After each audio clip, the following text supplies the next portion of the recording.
Hi guys, welcome to my channel. If by any chance you just came across this video, my name is Esther. I am a mom of three, a new mom of three, meaning just had my third baby, who is right here with me, sleeping, because we have to be attached to mom all the time. Anyway, this channel is all about motherhood and all the craziness that comes with it. So welcome. I am happy you're here, and please click that subscribe button and also turn on your notification bell so you can watch all my new videos that I upload every week.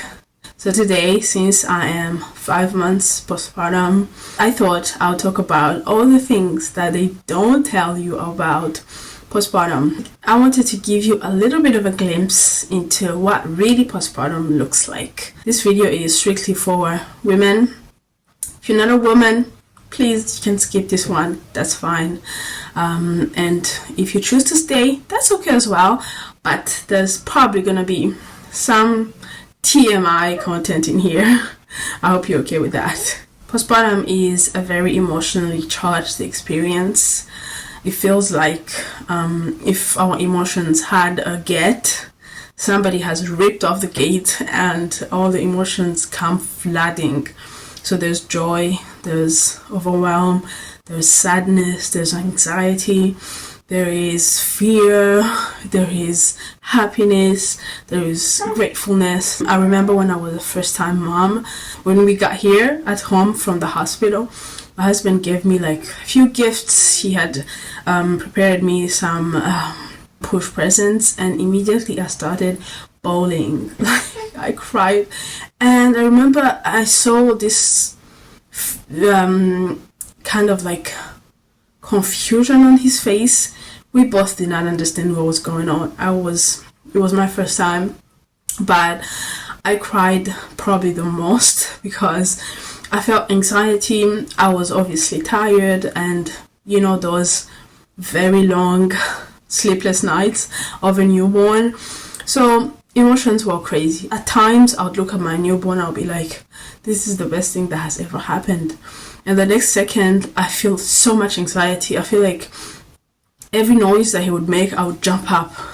I did not sleep at least for the first maybe 1 month. So that's postpartum for you. You have joy, you look at your newborn and you just feel overwhelmed with joy. And then you have fear, you have anxiety, everything is very new. One day my husband stepped outside. He had gone to pick up something from the shops, and then I was changing the baby, and I saw his little umbilical cord. It had not fallen off just yet. And immediately I felt so much fear. I felt like, oh my goodness, it was starting to detach a little bit, and the look of it just terrified me. I remember calling my husband, terrified, crying. I was like, we need to take him to the hospital now. Like, this is the scariest thing I've ever seen. I think having support with you helps you manage better. People that can help you maybe during the day, hold the baby, or even just remove the tasks of the house, the cleaning and the cooking. That's the best thing you can do for yourself. It's gonna be so much smoother. I had my first during COVID, at the beginning of COVID, so I had no support, and it was brutal. It was awful. So support is the best. Number 2, your body goes through all kinds of things. I don't even know where to begin with this. Like, your hair falls off. That's one thing you hear so much. Women talk about their hair falling off. It was the first time that I saw my toenails cracking. I don't know if it was because when I have a new baby, I don't have time to care for myself. It's all about the baby. Now that I have even have 2 toddlers, it's even harder. So at night, when you go to sleep, and I tell you, there was a flood of sweat. Literally, I would wake up drenched in sweat, and then I would sit up to breastfeed the baby. This happened with my third a lot. It had never happened to me before. Maybe it was an oversupply of breast milk. I would put him on one boob to breastfeed, and then the other one, because of exhaustion, I'll be sleeping probably. the other one will be literally leaking to the point where I would have to change my pajamas and put some kind of like clothes in order to be able to sleep again. Like, I had to come up with a strategy. Before I lashed him on one breast, I would have to put a nappy, because literally those little breast pads that you buy, they'll be drenched in minutes. So I had to come up with putting a nappy on one breast to catch all the milk, the leaks, which is the craziest thing. You know, sometimes they tell you to put the little I bought it with my first. It's the haka that gets suctioned on your other I don't have time for that, and it's too much work for me. So I put the nappy on, and after I would literally have to throw the nappy away because it would be so full of milk. I know some people will say, why would you throw all that milk away? I mean, we have an oversupply over here, so I'm okay with that. I understand that to some people it's a no-no, I get it, but for me it was the easiest thing in those very exhausting nights. Another very weird phenomenon would be my nose would be runny, so I would have to keep tissues around to keep removing my snot. So like, it's a lot going on. I don't know how one can prepare for that. You can only just deal with it when it comes, but just know that your body is gonna go through it up. Let's not even go to the weight gain and the changes. You see all kinds of stretch marks in the most weird parts. Like, maybe it's because your body just grows very fast. And I've seen on the internet that when that happens to your body, that's how you see stretch marks in the most weird places. That's probably the case for me. I gained so much weight in the short amount of time, and that's why I saw. Obviously, I had stretch marks on my belly. That's normal. But on my arms, legs, like, what is even that? What's that about? Like, it's the craziest thing. Anyway, your body is communicating, is probably screaming, hey, what is going on? Help. Okay, so I don't know if this is gonna go into the TMI category. I hope not. That first poo, the very first poo after your baby comes, and you probably have stitches down there that are sore and it's still painful. The numbing medicine has worn out. It's the most terrifying thing. I remember the first time I was like, I'm gonna take the little Perry bottle. I think we know the Perry bottle. And while I'm trying to push, I'm gonna be spraying some warm water to at least avoid the feeling of maybe the area that has stitches stretching. Like, it's so scary. But thank God for me, actually, I was never constipated, so it came out seamlessly. Thank God. But I've heard horror stories from women who say, like, it was the hardest thing that I had to do. But of course, you can always buy some stool softener medicine that you get from the pharmacy. Those can help maybe before you go into labor. I have no idea. I've never had to use those. Again, I'm grateful for that. I'm not complaining. But it's scary. When you start feeling it in your stomach that, oh, I need to go to the bathroom, immediately you feel fear. Like, how am I going to do this? How am I going to sit? How am I going to handle this? But, you know, it's okay. Just figure out a way to do it. For me, it was using the Perry bottle with warm water in it, and just while you're trying to go, just spray in there on the area that has stitches, and maybe it's gonna help. Actually, another thing that I don't know how to go about this, but the pressure from the nurses, this has been my experience at least. Nurses coming and being like, have you gone for your first wee-wee? You have to go. We need to know that everything is functioning normally.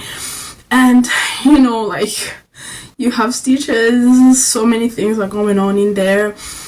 The last thing that I'm thinking about is going to the bathroom, but it's good for you, I guess, so we have to oblige. But it's scary. It's kind of like terrifying. Those nurses, they can be on your neck. Like, you need to go, we need to know, you need to tell me, and you need to call me and show me that you've done it, so we know that everything is functioning well. So get ready for that as well. Here's a good part of this. Those first few days, your newborn is probably going to be sleeping a lot. The first maybe 2 weeks, maybe 1 month actually.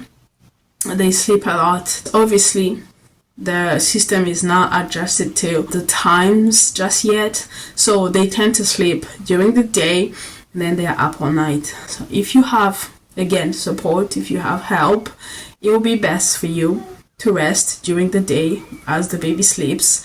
I know they say sleep when the baby sleeps. And now I'm like, I have 2 other toddlers that I have to care for. And even when I sleep, I try to sleep, they are at the door banging, mommy, I need this. Like, it's crazy. So you can do this if this is your first baby. I think it's possible. But when it starts being 2 toddlers, 3 toddlers, I think at that point, just forget about sleep. You're very exhausted. But please, if you can, it could actually be helpful, because those following months, when the colic and all kinds of issues start coming, you need to bank on that rest as much as you can. So now to the TMI / hard things, like those hard conversations. The wound does heal. Now, I'm speaking about people who have had vaginal birth or natural birth, as they call it. I really don't know about C-sections because I've never had one. But if we're speaking about a natural birth, the wound does heal eventually. It's scary. Remember, with my first baby, there was a day that I stood up from the sofa and I felt something scratching in there, and I was like, this has to be one of the stitches, and I broke down. And my husband was just like, how do I help this person? Like, I don't even know what to do. He tried his best, bless his heart. I'm gonna ignore this blessing of sun. This is all the lighting that we have for now, but it's beautiful. I like it. Anyway, so the wound does heal. For me, on average, it heals around 1 to 2 weeks. And just for backstory, I tore and had stitches with my first 2 kids, AJ and Tali. And then with my third, I didn't tear. And that was a blessing. But those first 2 times, I went through it. It was not easy, having to wake up several times and sit up and breastfeed the baby with stitches down there. It's hard. It probably slows down the healing process, in my opinion, but it does heal eventually. I used the peri-bottle, as I said, when I would go for number 1 or even number 2. I would have to use warm water and spray down there to minimize the burning sensation that you get when you baby. So that helped a lot. I had is it spritz spray. It has this like minty feeling when you spray down there, and it gives you this kind of fresh feeling, and it actually did help me. I use that. I try to find it and insert it in here. It's the best. It helped me. I used it the most with my second birth, and I feel like it helped with my healing, in my personal opinion. So yeah, you gotta do what you gotta do. I've heard people use the witch hazel pads. I've bought those. They're just uncomfortable. You put them in there, they are all over the place, moving around, and they are cold. I don't think they do anything, in my opinion. I've also seen people who do ice pads. I don't even know how that works, honestly. For me, it's just a clean pad. Use the peri-bottle when I go for number 1 and number 2, and then pat with tissue, and then spray, and we're good to go. And that has been very helpful for me. Comment down below if you have any other method that you've used that have been helpful. You know, we're helping each other. So yeah, it does heal eventually. It might take some time. We are all different. Some heal faster, some take more time, and that's okay. Just give yourself some grace and give yourself some time. Your body will heal when it's ready. Believe it or not, I've heard or I've seen people ask women, like, does the area go back to the same size? Does it go back to normal when you're doing the deed? Like, does it feel the same? Like, all those very crazy questions, but they're valid questions. I mean, I would like to know as well. I'm here to tell you that yes, it does go back to normal, at least per my husband, because I did ask him at some point, like, does it feel different now, or does it feel bigger, does it feel larger? And he'll be like, no, actually no. I don't know if he was lying to me to appease me, but honestly, at some point after the healing process is done, to me it has felt normal. I don't know, it feels normal again. The first few times you do it, it hurts. It feels like you're stretching something that is kind of tight, and you just kind of have to give yourself grace, give yourself time. Hopefully your partner cares enough to just be gracious towards you, but with time you just get used to it and it goes back to normal. I mean, our bodies are really amazing. I have no idea, it's beautiful. So it does go back to normal, and there's nothing to worry about. Yes, those first few days, scary and crazy, but after that you do get used to it, and it's good and fun again. And yes, you do get to enjoy sex again. I know some people might think that it becomes painful perpetually. No, it doesn't. That's how people have 3, 4, 5, 6, 7 children, because you do get to enjoy again. Again, TMI, this is not for kids, please. Please, please, please. Put the kids away. But yes, you do get to enjoy again. With time, you heal, and it feels normal again. So nothing to worry about.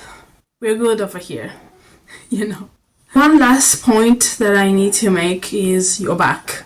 If you can, please take care of your back. My mom was explaining to me those very strong contractions that you have in order for the baby to go from up here to down into the birth canal.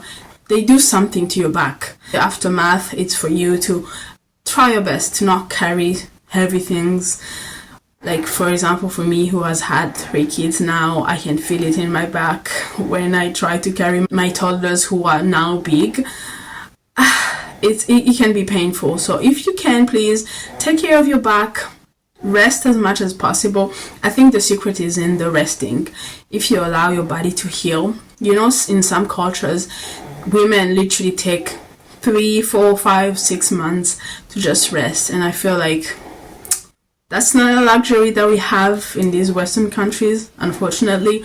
But there's always a way for us to incorporate things to take care of ourselves. And I know that mother and taking care of yourself is 2 things that almost don't go together. We tend to forget about ourselves, but if you don't take care of that back, you're gonna be hurting yourself and yourself only, and maybe also your children. That's it for today. Thank you so much for being here. Probably did leave some points out because I'm trying to go through this video without my baby waking up.